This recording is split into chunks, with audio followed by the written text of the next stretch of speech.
Yeah, absolutely. Absolutely agree. What should a client-side SEO be doing to get the business to support them better? Let's say business leadership. I'll actually ask the same question for heads of departments, but let's start with business leadership. What should a client-side SEO be doing to help to influence business leadership to support them more? Yeah, I think SEOs do a really bad job of communicating the value that they bring to an organization. And this has been something that's been going on for years. I did a talk, actually it's on YouTube, from MozCon in 2013, so 9 years ago now. I think it's 2013, called Prove Your Value. It's about making sure that we have good. And honestly, that presentation was really interesting because not a lot of people have been necessarily talking about that aspect of SEOs at the time.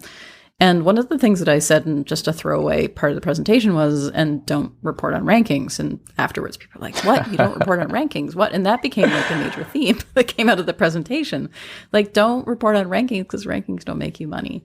And certainly, I mean, some places, yeah, they're obsessed about rankings because at some point, some SEO consultant came in and was obsessed with rankings, and now they've, changed that conversation. So in that case, you're going to have a bit of an uphill drive to try to turn that around. But I think SEOs in general do a very bad job of communicating how changes will impact business goals. So, for example, if you say things like, hey, our core web vital scores are really bad, like, what does that mean? Oh, that means you're less likely to rank. Well, what would happen if we did this, right? So instead it's, hey, there's a score that Google gives to websites based on how good they are for mobile rankings. You don't need to say core web vitals unless they're super into it. And then say, you know what? Our competitors, because you can evaluate your competitors' core web vital scores as well. Anyone can see how websites are loading.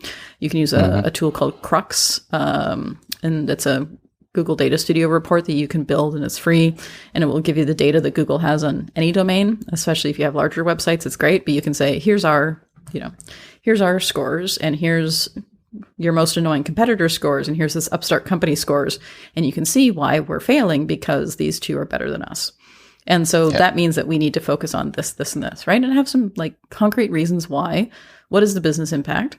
And then say, if we do this, then we'll make sure that we're beating these two. And, we have seen in other examples, and this is where you go to case studies and other sites, when companies have improved this, they've increased their rankings by this amount, which results in X amount of business. You might even say increase rankings, just say resulted in X amount of organic traffic. And again, there are organic traffic prediction tools out there that you can use as well.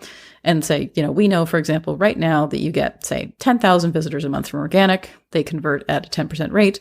That means we get X number of leads, right? And then that percentage of them convert, or organic converts at a higher rate than non-organic sources. So therefore, we would get X number of more leads in if we increase the traffic by this amount, right? Mm-hmm. So that's the way you build that case, not, hey, our core web vital scores are bad. Who cares? Well, you care, but no one else cares, right? It's getting out of that nerdery. And I think the other thing that SEOs do a lot of is we like to present data in tables. Tables are not an exciting visual medium.